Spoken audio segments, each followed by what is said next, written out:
Ustadz, lah sekarang yang di alam barzah ngapain? Yang di alam barzah ini sekarang kita harus paham, alam yang dilewati manusia itu 4. Ada alam janin, ada alam dunia, ada alam barzah, dan ada alam akhirat. Nah sekarang yang di alam barzah ngapain Ustadz? Di alam barzah itu 2. Kalau tidak mendapatkan naim, dia mendapatkan adab. Kalau tidak mendapatkan kenikmatan, maka dia mendapatkan adab. Dan manusia ketika di alam barzah, maka mereka diperlakukan oleh Allah sebagaimana amal yang mereka lakukan ketika mereka di dunia. Makanya macam-macam, beda-beda. Ada roh yang ditaruh di dalam barzakhnya, dilapangkan antara pandangan dia dengan ke surga. Maka dia melihat surga dan dia menikmati itu setiap waktunya dan setiap saatnya. Itu kenikmatan. Ada roh yang kemudian tergantung antara langit dan bumi. Siapa roh itu? Yaitu adalah mereka yang memiliki hutang, tetapi tidak membayarkan hutangnya sampai dia meninggal dunia. Dia tergantung antara langit dan bumi. Dia kesakitan, nggak bergentayangan. Nggak ada bergentayangan, turun nggak ada bergentayangan. Maka kemudian di alam barzah itu beda-beda. Ada yang mendapatkan kenikmatan, ada yang ditaruh di sungai darah. Dia melipir, setiap dia melipir dilempari batu sampai pecah kepalanya. Siapa? Pemakan riba.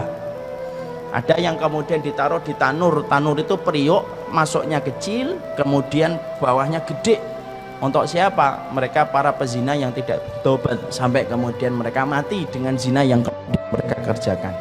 Dididihkan oleh Allah setiap waktunya.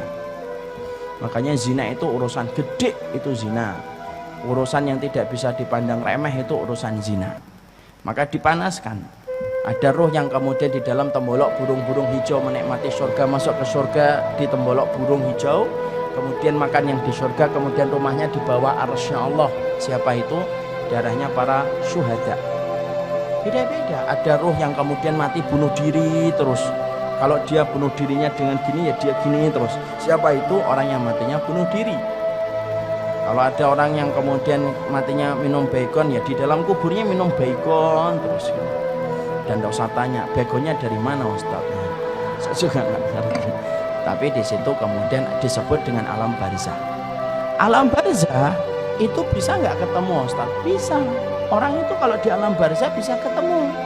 Makanya perhatikan ketika Nabi lemah di atas pangkuan Aisyah radhiyallahu anha, maka Nabi mengatakan ila rafiqil a'la, ke teman-teman saya yang berada di tempat yang tinggi. Siapa itu? Musa, Ibrahim, Harun, Ismail.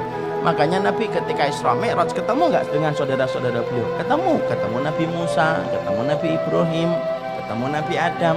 Berarti dari dalil itu alam barzah itu mempertemukan ruh selama mereka mendapatkan kenikmatan kubur. Keluarga kita ketemu dengan keluarganya selama mereka sama-sama mendapatkan kenikmatan kubur. Jadi maaf, kalau orang tua kita, bapak kita meninggalnya di Aceh, ibu kita meninggalnya di timur-timur, selama mereka sama-sama mendapatkan kenikmatan kubur, maka mereka ketemu. Karena alam barzah itu tidak sendirian. Alam barzah itu mempertemukan dengan saudara-saudaranya, syaratnya satu, sama-sama mendapatkan kenikmatan kubur. Dan kita saling bisa mengunjungi satu ruh dengan ruh yang lainnya ketika di alam barzakh. Makanya kita kemudian mendapati satu hadis yang disebutkan Rasulullah, ruh itu kalau mereka berada pada kenikmatan kubur, mereka saling kumpul. Makanya kalau ada ruh yang baru datang, baru meninggal dunia, mereka menyambutnya. Dan pertanyaan mereka, pertanyaan tentang keluarga-keluarga mereka yang mereka sudah tinggalkan lama ketika terputus kabar dari urusan dunia. Ruh-ruh yang lama itu akan tanya sama ruh yang baru, gimana kabarnya anak saya, gimana kabarnya suami saya, gimana kabarnya keluarga saya. Itu akan ditanyakan kepada ruh yang baru datang. Itu kata Rasulullah, hadisnya sahih. Kadang-kadang mereka bertanya, gimana kabarnya fulan? Maka ruh yang baru datang itu berkata, loh, fulan itu sudah meninggal sebelum saya, dia sudah meninggal sebelum saya. Lalu kemudian apakah dia tidak datang ke tempat ini? Baru kemudian dijawab, oh kalau dia tidak datang, kalau meninggalnya sebelum kamu kok tidak datang kepada kami, faidah huwa ilahawiyah, berarti dia pergi ke pangkuan api neraka. Nah disitulah ruh itu ketemu. Dan ruh kemudian mereka bertanya kepada ruh yang baru. Makanya kita mendapati bahwasanya itulah yang dinamakan dengan alam barzah, masih bisa bertemu. Siapa ruh yang tidak bisa berkumpul? Ruh yang mendapatkan azab kubur itu tidak bisa ketemu. Karena orang yang mendapatkan azab kubur berarti dia berada pada hukuman. Hukuman itu yang tidak bisa mempertemukan dengan keluarganya. Sama dalam konteks kehidupan kita. Kalau ada yang di Cipinang penjara, dia tidak bisa ketemu saudaranya, tidak bisa ketemu dengan keluarganya. Sama sebagaimana itulah kita kemudian mendapati di dalam ruh itu semacam itu.